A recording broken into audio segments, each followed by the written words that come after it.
Hello everyone, and welcome to the longest and most tedious stage in the game. Stage would be about half as long if you just ran through it killing everyone blindly and dying wherever you died, but because I'm determined to do a no-death run, at least until I do die, this stage is going to be quite the journey. The layout of this first room isn't terrible or anything. I like that you start on the lower ground and the enemies have the higher ground by default. I like that you come in from the garage's bottom. I don't know if I'd call this a set piece, but I really like the way the room is laid out. That's not to say there's any sort of advanced tactics required here, but you're less likely to notice how awful the AI is in this room because of the way it's laid out also. I mean, I have very low standards for AI behavior in shooters. Maybe that guy shouldn't have walked so close to the exploding robot. You know, I just said you were less likely to notice how bad the AI is. I take it back. I take it back because as you just saw, they walk right up to the fence like idiots. As I was saying, I have very low standards for AI behavior in shooters, and I think that's probably for the best. I don't think that AI behavior in shooters needs to be amazing or anything, but in the case of Elite versus Freedom, it's too dumb. You may have noticed in Rico, that recent FPS roguelike I was playing, you could heavily abuse choke points, but there was still challenge in the game because if you let too many enemies at a choke point at once, they would rush through and destroy you. You couldn't just only use choke points. In this game, the enemies slowly saunter towards you, and choke points are their ultimate weakness. They can do nothing against them, especially since your melee weapons reach through walls. It sure is funny how the physics on that robot goofed up, am I right? Anyway, as I've demonstrated before, and am demonstrating right now, the enemy AI in EVF is just too dumb, even for my standards. You know, the enemy behavior in many other third-person shooters people complain about, I think it's perfectly acceptable because it works with the design, and there's a reason the enemy AI is that stupid. In many cases, enemy AI is made intentionally stupid to benefit the player, or to benefit the game design as a whole, such as with the Dynasty Warriors series. You know, sometimes enemy AI is just bad on purpose. And sometimes it's not bad on purpose, but the way it's bad still benefits the game design.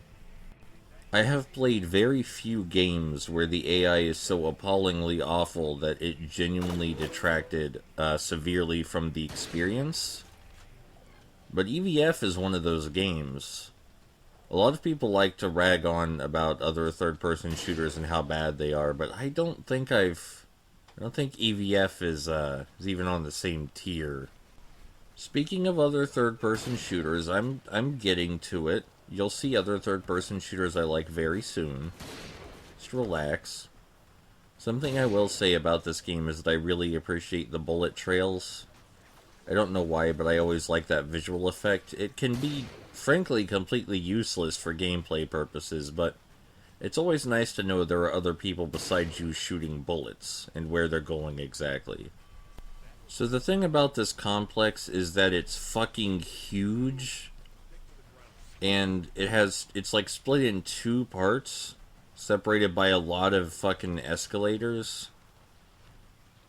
And this map would probably take ages in multiplayer, like maybe even longer than in single player. Not that I'll ever know, or anyone will ever know, but I just want to get across that this place is absolutely fucking massive, unreasonably massive.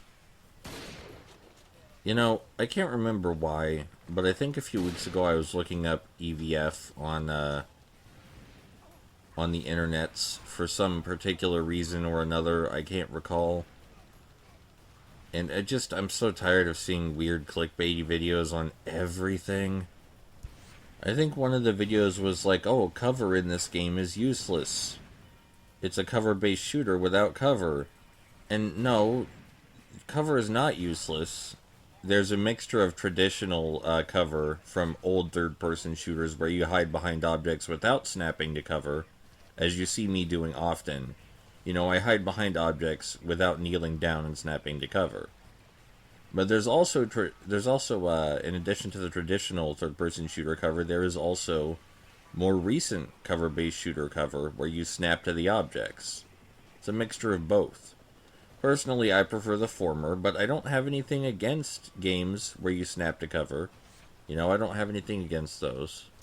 But, like, has anyone played a third-person shooter before the cover-based thing it happened? Because there were a lot of them, and what you did in those was you hid behind objects regardless of whether there was a prompt telling you to do it. You know? It's not like the concept of hiding from enemy fire was invented by modern cover-based shooters. You still hid behind cover in other third-person shooters. It was just there was not an explicit mechanic for it. You know, your basic movement was enough to suffice for the cover. I still want to point out that the art direction and visual design is good. I'm sorry, I called them escalators. They're stairs, apparently. I don't know why I thought these were escalators. Escalators may have made more sense, honestly, but they're stairs. I feel like with how huge this place is, this must have been one of the most high-traffic buildings in all of existence, period. Like, look at all these machines. Look at all this space. This had to have been one of the most high-traffic places in all of reality forever. And you don't want people punching each other downstairs or shoving each other downstairs or shit. You know, you want them to line up nice and neat and get on the escalator and wait their turn. You may also want there to be 5 times as many escalators, though, just to be safe. I think it's weird that the visual and art design is still so good, even though this building seems to have been designed for a volume of people that it would never see, ever. So, when we're near death, a little red skull appears on our screen, and we have to wait a very, very long time for our health to regenerate. It does eventually, but it regenerates so slowly that if you were playing multiplayer, you would be useless waiting for it to refill. You may as well just die and respawn at that point. It took me a little bit to figure out that the health regenerated at all the first time I played through the game, because it took so long. Like, I thought I was tricking myself. Is the skull actually going away? I would ask myself. It is, it's just going away very, very slowly. That's all. The jelly doesn't seem to go away, though. You seem to be covered in jelly regardless. Now, granted, I am playing this game on lowest settings, and it looks much prettier on max settings. The character models still don't look great, but the environments look even better, so there's that. You figure this place is like 5 shopping malls stapled together or something.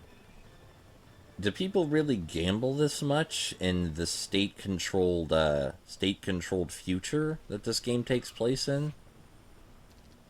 Is there really a need for a gambling facility this extravagant and large and ostentatious? I mean, I'm not complaining because it looks nice, but it had to have costed a lot of fucking money to get this place built. Are there just this many rich people? Because I was under the impression the elite was a small group of very rich people that ruled everything, not a large group of very rich people.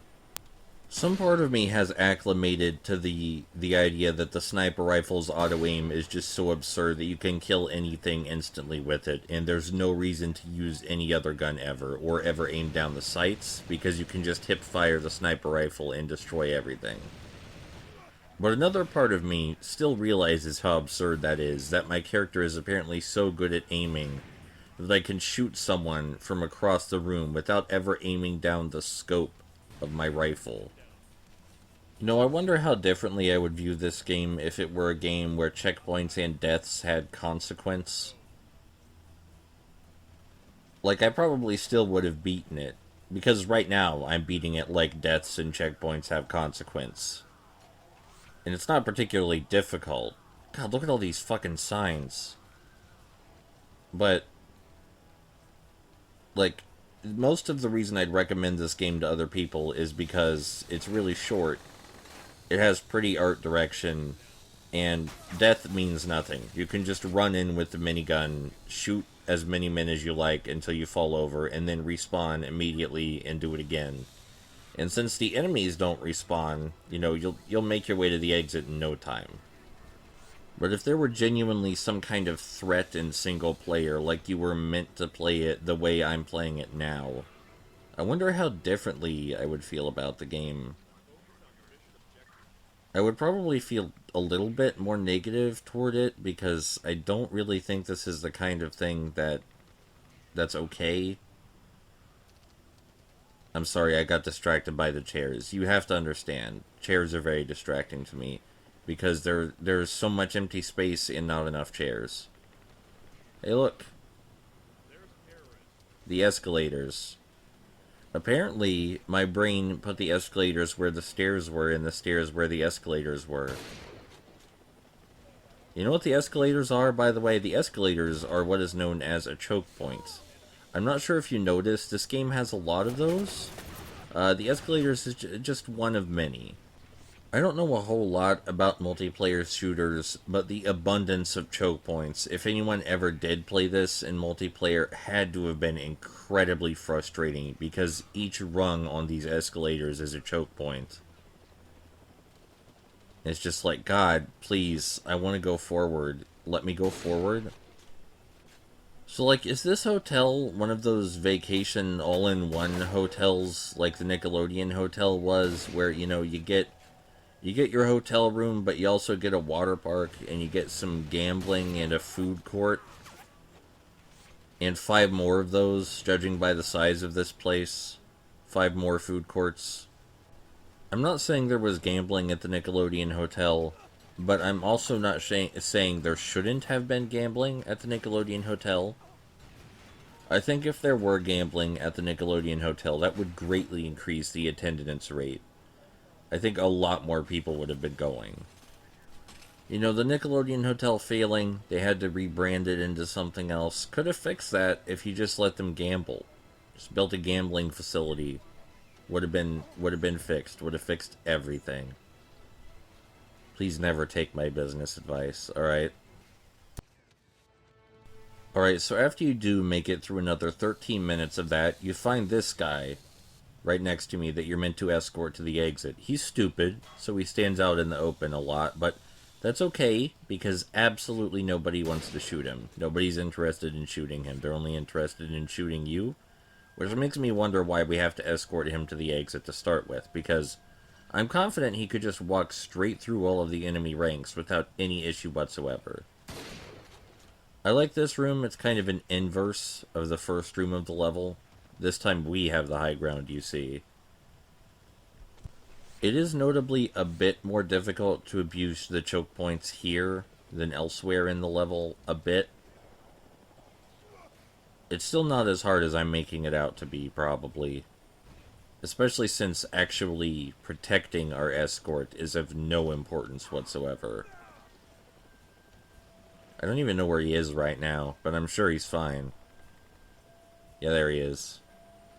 The amount of manpower that the Freedom must have to have occupied a facility of this size. I mean, like I said, there was another 13 minutes before this part. So the amount of manpower the Freedom has to have, that's obscene. At this point, how are the elite even alive? Like, no amount of state police can stop that many men. Also, maybe they should have saved the suitcase nuke for this place. Because this place certainly would need a nuke to get rid of it. Like, I'm not even sure a nuke would do the job properly. You may need a few nukes to get rid of this place thoroughly enough. I love the fucking score counter at the top. Like, keeping track of your score and the enemy squad's score, even though that's not the sort of thing you would ever care about in single player. I don't think you can drop in, drop out in single player either. Like, I don't think someone could randomly join my game while I'm playing in single player. Man, the guy I am escorting just does not give a shit. I guess he feels like he's rich enough that he's bulletproof.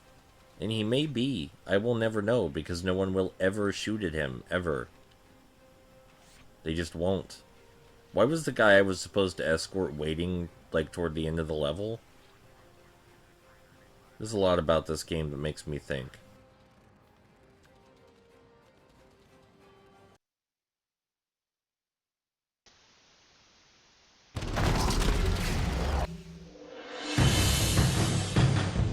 Tokyo, the most populated and busiest area in the world, is a point of interest for the elite.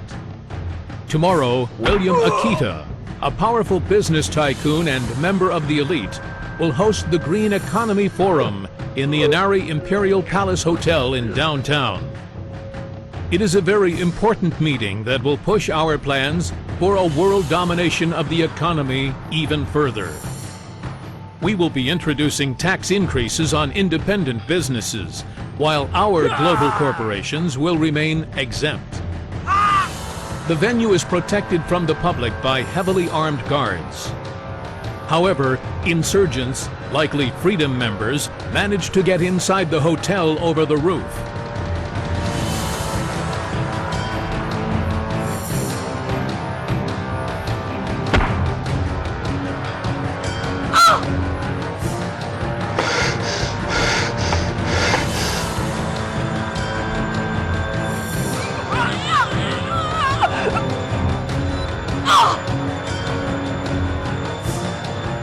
Now, the hostile intruders are attempting to kidnap William Akita. Your mission: clear the situation and save the hostage.